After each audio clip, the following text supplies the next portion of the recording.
Assalamualaikum warahmatullahi wabarakatuh.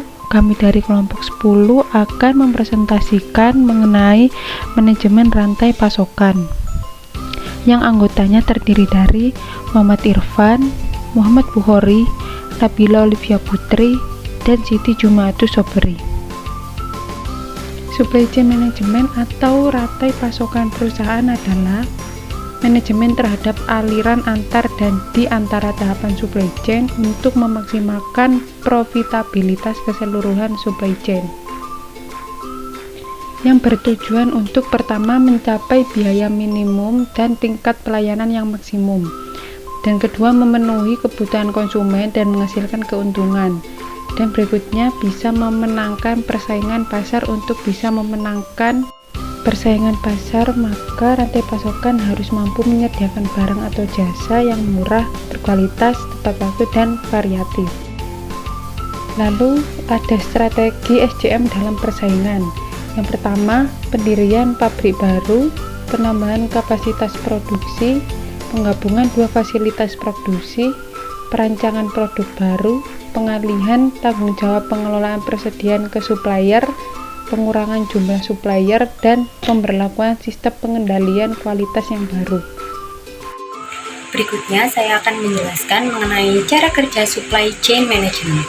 Yang pertama ada CRM atau Customer Relationship Management, yang kedua ada CSM atau Customer Service Management, yang ketiga ada Demand Management, yang keempat ada Customer Demand Fulfillment, yang kelima ada Manufacturing Flow Management, yang keenam ada Procurement, dan yang terakhir ada pengembangan produk dan komersial.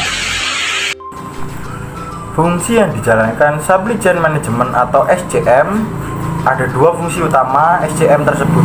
Yang pertama, SCM secara fisik mengkonversi bahan baku menjadi produk jadi dan mengantarkannya ke pemakai akhir atau konsumen. Fungsi pertama ini berkaitan dengan ongkos-ongkos fisik, yaitu ongkos material, ongkos penyimpanan, ongkos produksi, ongkos transportasi, dan sebagainya. Yang kedua, SCM sebagai media pasar, yakni memastikan bahwa apa yang disuplai oleh rantai supply mencerminkan aspirasi pelanggan atau pemakai akhir tersebut. Fungsi kedua ini berkaitan dengan biaya-biaya survei pasar, perancangan produk, serta biaya-biaya akibat tidak terpenuhinya aspirasi konsumen oleh produk yang disediakan oleh sebuah rantai supply. Prinsip SCM. Yang pertama adalah segmentasi pelanggan berdasarkan kebutuhannya. Segmentasi pelanggan adalah sebuah strategi untuk menarik lebih banyak pelanggan dengan cara mengelompokkan mereka dalam beberapa kelompok yang berbeda.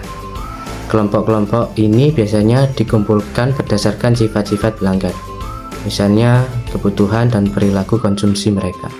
Dan yang kedua adalah sesuaikan jaringan logistik untuk melayani kebutuhan pelanggan yang berbeda. Saat perusahaan menyegmentasikan pelanggan berdasarkan kebutuhan layanan, perusahaan mungkin ini harus menyesuaikan jaringan logistik yang berbeda untuk melayani segmen yang berbeda.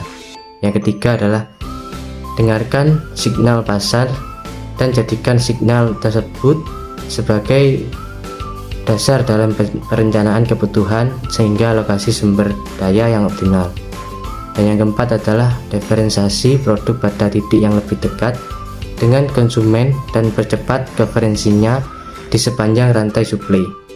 Melakukan diferensiasi produk sangatlah penting untuk dilakukan. Pasalnya ada banyak sekali pilihan produk pada kompetitor sejenis yang tentunya akan membingungkan konsumen. Dengan demikian, konsumen mampu untuk memutuskan untuk membeli produk yang kita hasilkan. Contoh diferensiasi produk yang kita gunakan sehari-hari misalnya adalah menggunakan merek mie instan dari Indofood. Perusahaan ini memiliki beragam merek mie yang sudah ada segmentasi pasarnya, seperti Indomie, Sarimi, dan Supermie. Yang kelima adalah kelola sumber-sumber suplai secara strategis. Mengelola sumber-sumber suplai secara strategis berguna untuk mengurangi ongkos kepemilikan dari material maupun jasa. Dan yang keenam adalah kembangkan strategi teknologi untuk keseluruhan rantai suplai. Teknologi juga sangat berpengaruh dalam setiap aspek kehidupan manusia, salah satunya adalah supply chain atau rantai pasok. Teknologi dalam SCM yang efektif akan memfasilitasi transfer teknologi antara mitra dan jaringan perusahaan dengan menggunakan proses e-business bermanfaat bagi semuanya yang terlibat dalam rantai pasokan dan manfaat jangka panjang untuk semua pihak yang terlibat dalam rantai pasokan melalui kerjasama dan sharing informasi. Yang ketujuh adalah adopsi pengukuran kerja untuk sebuah supply chain secara keseluruhan. Pengukuran kinerja supply chain adalah sistem pengukuran kinerja yang bertujuan untuk membantu memonitoring jalannya aplikasi supply chain management atau SCM agar berjalan dengan baik. Supply chain memiliki peranan yang penting dalam proses aliran material mulai dari pasokan bahan baku oleh supplier sampai produk yang jadi ke tangan konsumen. Oleh karena itu, perusahaan perlu melakukan pengukuran kinerja supply chain untuk mengetahui sejauh mana performasi supply chain perusahaan telah tercapai.